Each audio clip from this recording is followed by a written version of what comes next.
I'm half Scottish and half Irish, so I'd like to take this opportunity to disavow any responsibility for the historic crimes of the Anglo-Saxons.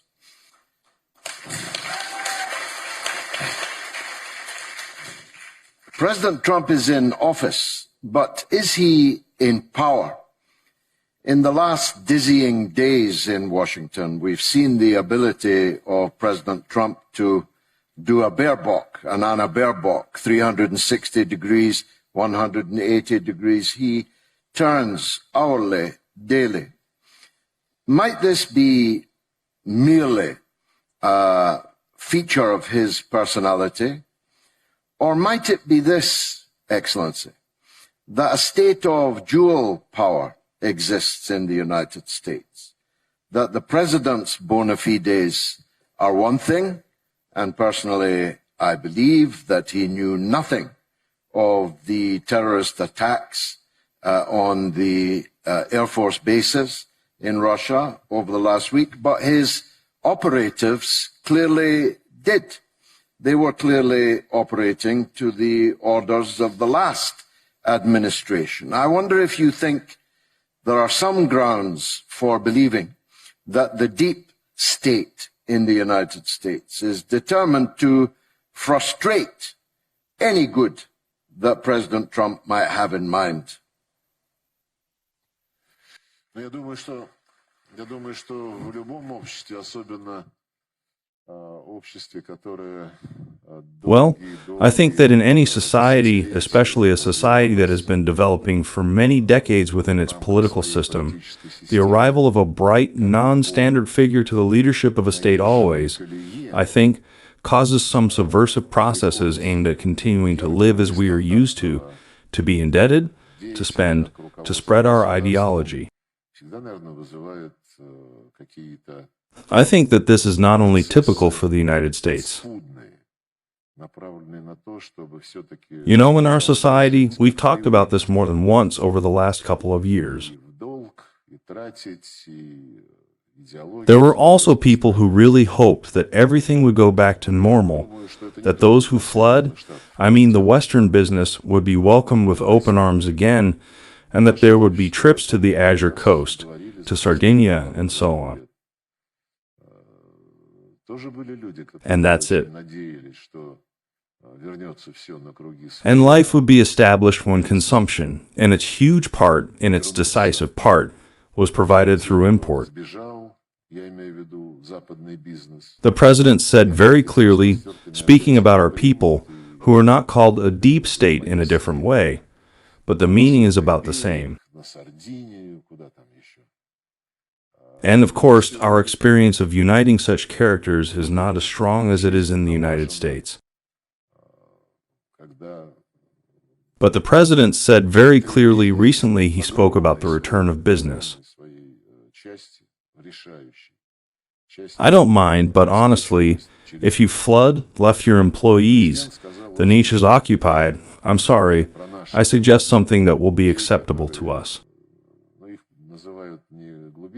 But most importantly, soon after the start of the special military operation, he said such a thing, speaking about the future of the world. Never again for us, for Russia, for the Russian people, will everything be as it was before February 2022. In other words, he hoped to the last that the projects and agreements of Russia, NATO, and Russia-USA, which we passed on to our colleagues in 2021, that they would still be taken seriously, and that common sense would prevail. It didn't work out. We were not believed. Just recently, in an interview with Vladimir Vladimirovich, a direct question was asked, "So you were naive?" He said, "Yes, I was naive." But this, first of all, means that when we were plagued with such a number of friendly formats and friendly slogans, from the Atlantic to the Pacific Ocean, common spaces with the European Union, four directions, security, economy, infrastructure, humanitarian issues. Common spaces were built from the Atlantic to the Pacific Ocean, dozens of directions of joint projects, 2 annual summits, annual meetings of ministers of half governments, Russia and the European Union, the Council of Russia and NATO, and much, much more. Swear statements at the highest level, signed by the OSD, that security is indivisible. No one will strengthen their security at the expense of others.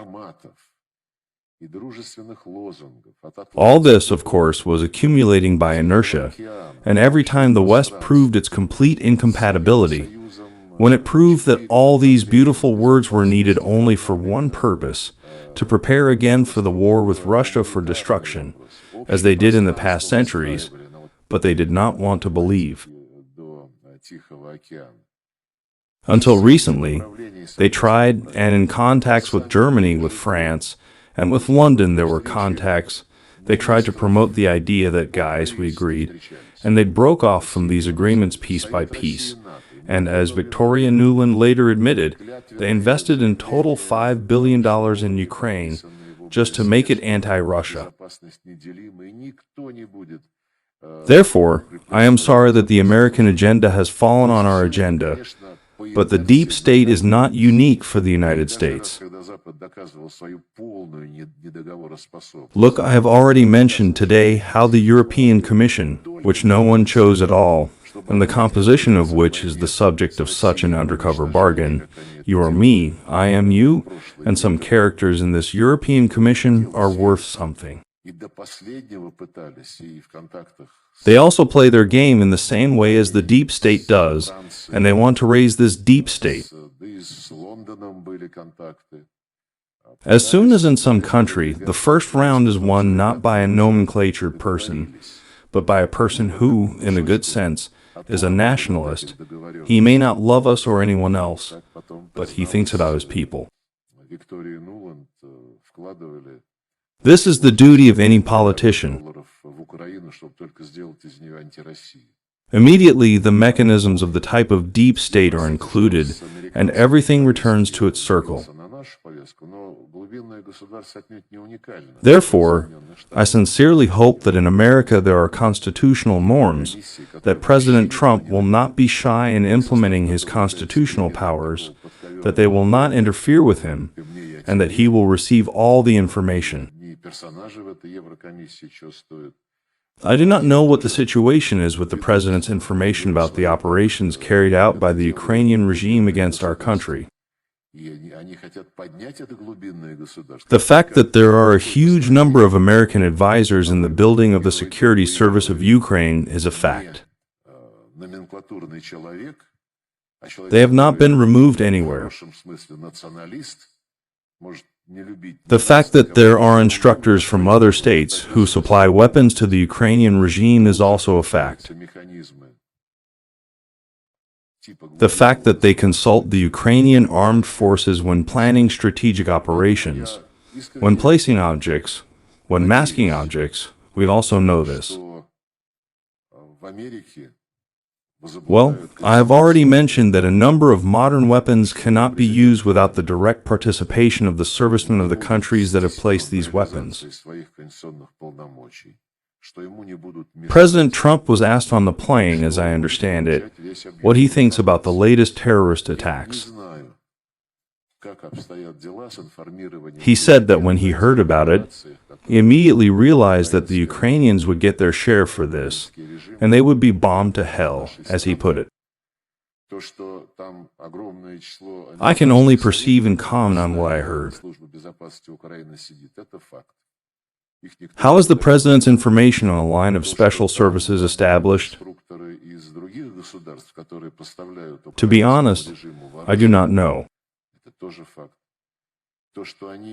We do not interfere in other people's secrets on a line of the Ministry of Foreign Affairs.